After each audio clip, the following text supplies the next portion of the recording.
Hello dear students, I am Pradeep Gohatre sir, your English teacher. Once again I am here to help you. This is the portion called determiners. Determiners are words which are used to tell us something about nouns or pronouns. आपके sentence में जो noun होते हैं, pronoun होते हैं, उनकी संख्या बताते हैं, या तो एग्जैक्ट नंबर बताते हैं या फिर अनुमानित बताते हैं। जैसे डिटरमिन का मतलब होता है निर्धारण करना। हमने कहा there are boys, there are girls in the class. ठीक है, लड़के हैं, लड़कियां हैं, कितने हैं? तो इन वर्ड्स के बगैर नाउन अधूरा होता है, उसमें क्लैरिटी लाने के लिए यूज होता है। रिलेटेड विद एडजेक्टिव्स, ये एडजेक्टिव से संबंधित होता है डिटरमिनर। जैसे एडजेक्टिव क्या काम करते हैं? एडजेक्टिव नाउन की विशेषता भी बताते हैं कि गुड बॉय, क्लेवर गर्ल, इस तरीके से। तो ये जो गुड क्लेवर वर्ड्स है, ये नाउन के बारे में और प्रोनाउन के बारे में एक्स्ट्रा इंफॉर्मेशन देते हैं। उसी तरह यहाँ पर tell us about noun and pronoun, tells numbers of nouns and uncertain numbers of noun. Uncertain यानी हमको पता नहीं कितने हैं, पर है। जैसे there are 3 boys in the class, class में 3 लड़के हैं। ये जो 3 वर्ड है, ये बॉयज के बारे में अतिरिक्त जानकारी दे रहा है। इसके बगैर बॉयज अधूरे हैं, वो जानकारी अधूरी है। There are some boys in the class, अब बोलने वाले को, स्पीकर को सर्टेन नहीं है कि कितने लोग हैं, कितने बच्चे हैं, तो वो बोल रहा है देयर आर सम बॉयज, कुछ बच्चे हैं। So these type of words, there is a list I am going to discuss with you. Exercise भी हम करेंगे, सारी चीज डिटेल में देखेंगे। But determiners are like adjectives, they are used to tell us something about noun and pronoun. We are going through the exercise.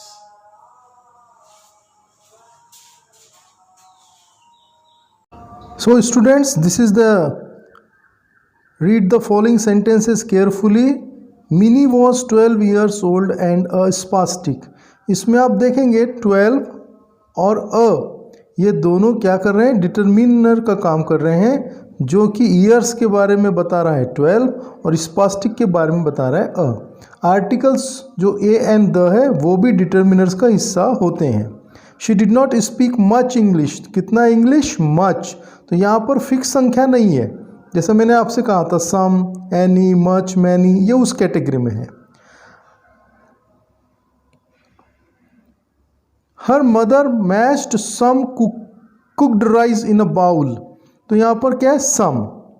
Then have you got another meal, another meal यानी और भोजन मिला, ये भोजन के बारे में बता रहे। सेवरल यंग फ्रेंड्स, तो यहाँ पर यंग एडजेक्टिव है, लेकिन उसके बारे में बताने का काम कौन कर रहा है? सेवरल। सेवरल यंग फ्रेंड्स, तो यहाँ पर सेवरल फ्रेंड्स, तो सेवरल वर्ड एडजेक्टिव डिटरमिनर का काम कर रहा है। All boys, all. यहाँ पर हर फेस, किसका फेस? उसका फेस, तो हर। तो जिस तरह आप पूरी आप देखेंगे, इसके बाद के सेंटेंस में द, उसके बाद दैट, उसके बाद एन, उसके नीचे आप जाएंगे एनी टाइम, उसके बाद अ फ्यू, उसके बाद मैनी, उसके बाद more, then enough, each. The italicised word in the above sentences are determiners. ये सारे के सारे जो वर्ड्स है, ये डिटरमिनर्स है। इनको आप अलग से लिस्ट बना लीजिए इनकी, और इनके यूज़ आपको देखने हैं और समझने हैं।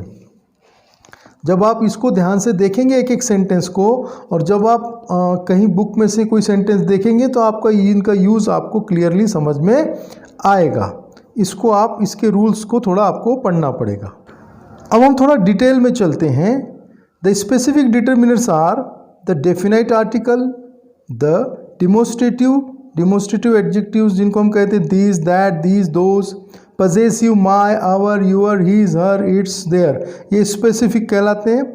जनरल जो डिटरमिनर्स है वो इस बॉक्स में लिखे हुए, वो जनरल डिटरमिनर्स कहलाते हैं। और the following general determiners can never be used with uncountable nouns. कुछ डिटरमिनर्स ऐसे होते हैं जो काउंटेबल और अनकाउंटेबल के पहले यूज़ होते हैं। जैसे some boys, give me some water, तो वाटर अनकाउंटेबल है तो उसके पहले सम आ गया। बॉयज़ काउंटेबल है पर उसके पहले भी सम आ गया। लेकिन कुछ ऐसे डिटरमिनर्स है जो सिर्फ काउंटेबल के पहले यूज़ होते हैं, जो इस बॉक्स में दी, जैसे एन, अनादर, ये वाले। ऑल और सच को हम प्री डिटर्मिनर्स कहते हैं, मतलब वो डिटर्मिनर के पहले लगते हैं। जैसे I have lost all the jewellery, तो द के पहले लग गया ऑल, द क्या है डिटर्मिनर है, उसके पहले ऑल लगा, इसलिए उसको प्री बोल दिया डिटर्मिनर्स। इसके बाद में एक्सरसाइज देखिए आप, fill in the blanks in the following using appropriate determiners. यहाँ आप देखेंगे I was going to Haridwar on the way, उस रास्ते पर I met a European, European के पहले अ लगता है, आपको आर्टिकल की अलग से क्लास देखनी पड़ेगी, उसके लिए मैं अलग से आपको वीडियो भेज दूंगा।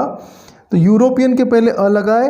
He was a disciple of an Indian religious guru who has been living in an ashram near the Ganga for the last 2 years. The European was going to spend some days with his guru. तो इस तरीके से यहाँ पर आप मैंने जो answer दिए उसको आप नोट करेंगे। अगर आपको समझ में नहीं आए तो आप दोबारा वीडियो सुनेंगे तो और क्लियर हो जाएगा। Then a gentleman came to the school to see the principal. जब हम स्कूल रेगुलर जाते हैं तो द नहीं लगेगा क्योंकि वो हमारा काम है, लेकिन यदि हम किसी विशेष काम से किसी विशेष ऑफिस में जाते हैं तो उसके पहले द लगाया जाता है। He was made to wait outside for an hour, an के बाद आर का प्रोनाउंसिएशन आ आया है, लिखा एच है लेकिन प्रोनाउंसिएशन आर आया है, इसीलिए यहाँ पर एन लगाया गया। He didn't object to it but due to his personal reason, his मैंने बताया possessive. Some anger could be seen his eyes, उसकी आंखों में कुछ गुस्सा देखा गया। Third, an educated person should know how to write a clear and readable letter. An educated आया क्योंकि ए है sound. Everyone has to write business letters of some sort, किसी ना किसी प्रकार के, and may have to face some problems of writing any important letters, कोई भी, any यानी कोई भी। तो इस तरीके से आपको रूल्स देखना पड़ेगा, some कब लगता है, any कब लगता है, much कब लगता है, many कब लगता है। ये आप 9th और 10th क्लास से पढ़ते हुए आ रहे हो, इसलिए मैं उम्मीद करता हूँ कि आप इसको समझ जाएंगे। Now look at this exercise. Make 25 meaningful sentences from the following table. यहाँ आपको 1 2 3 4 5 कॉलम्स दिए गए हैं, उसमें से आपको सेंटेंस बनाना है। तो यहाँ डिटर्मिनर का यूज़ आप सीख रहे हैं कैसे लगाया जाएगा। देखिए, there are some good girls in this class, तो ये इस तरीके से सेंटेंस बनाए गए हैं। तो आपको सेंटेंस बनाना है उसको कंबाइन करके, जैसे there are several clever boys in this class, तो ऐसे आपको सेंटेंस बनाना है। We have many people in the temple, तो कौन सा डिटर्मिनर कहाँ फिट होगा? ये जो सेकंड कॉलम है ये पूरा डिटर्मिनर्स का है, तो आपको सेट करना होगा। काउंटेबल के पहले मैनी नहीं आएगा, मिल्क के पहले मैनी नहीं आएगा, अनकाउंटेबल के पहले मच आता है, फिर अ लिटिल जो है उसका यूज़ देखना पड़ेगा। इसको आपको अलग से सारी चीज़ें समझनी पड़ेगी। ये आप छोटी क्लास से पढ़ के आए हो, 11th में आपने पढ़ लिया है कि अ लिटिल अनकाउंटेबल के पहले आता है, little a little the little uncountable के पहले आता है, few a few the few ये काउंटेबल के पहले आता है, और लिटिल वाला अनकाउंटेबल के पहले आता है। Now look at the exercise third. यहाँ पर आपको जम्बल्ड वर्ड्स दिए हैं, उनको रीअरेंज करना है। जैसे an apple a day keeps the doctor away, ये फर्स्ट हो गया। Then don't you have any friend in the other section. Third है Raju can write with either hand. Fourth है how many ink is there in the bottle. I have already spend the few hours I had. Sixth है how many pages are there in his book. और it's a public holiday so nothing is open. This is 7th one. So you have to go through these sentences again and again. आपको मेरे अभी video को बार बार play करके आपको उसमें आपके जो आंसर्स है वो आपको नोट कर लेने हैं। और ये सब चीज़ें कब आती है? जब आपकी रीडिंग हैबिट डेवलप होती है, जब आप रीडिंग करते हो, बार बार इंग्लिश को पढ़ते हो, तो आपको सेंटेंस बनाना आता है। अदरवाइज़ ये एक्सरसाइज किसी फॉर्मूले से आप नहीं बना सकते। पर्टिकुलरली इन एक्सरसाइज का उद्देश्य है आपको डिटर्मिनर्स से आपको इंट्रोड्यूस कराना।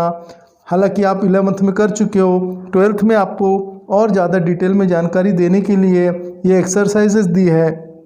आप थोड़ा ट्राई करेंगे, 11th की बुक को एक बार और देख लें, और साथ में डिटर्मिनर्स के ऊपर में जो अलग से वीडियोस है यूट्यूब पे उसको आप सर्च कर लें, तो वहाँ से आप थोड़ी हेल्प लेके इन वीडियोस को आराम से इस चैप्टर को आप अच्छे से समझ सकते हैं। सो डिटर्मिनर्स के बारे में एक बार और बता दूं कि सम और एनी में सम का इस्तेमाल अक्सर पॉजिटिव के पहले होता है, एनी का इस्तेमाल नेगेटिव और क्वेश्चन सेंटेंस में होता है। एनी यानी नेगेटिव और क्वेश्चन इंटरोगेटिव सेंटेंस में होता है। अक्सर बोल रहा हूँ, हमेशा नहीं, ये ध्यान में रखेंगे। मच का इस्तेमाल अनकाउंटेबल के पहले होता है हमेशा। मैनी का इस्तेमाल हमेशा होगा काउंटेबल के पहले। फिर फ्यू का इस्तेमाल हमेशा होगा काउंटेबल के पहले। लिटिल का इस्तेमाल होगा अनकाउंटेबल के पहले। बस आपको ध्यान रखना है कि लिटिल कब आएगा, अ लिटिल कब, द लिटिल, तीनों अनकाउंटेबल के पहले, पर उसके रूल्स ध्यान रखना है। इसको ध्यान से पढ़िए और आपको अगर वीडियो पसंद आए तो लाइक कीजिए, शेयर कीजिए, चैनल को सब्सक्राइब कीजिए। Thank you very much.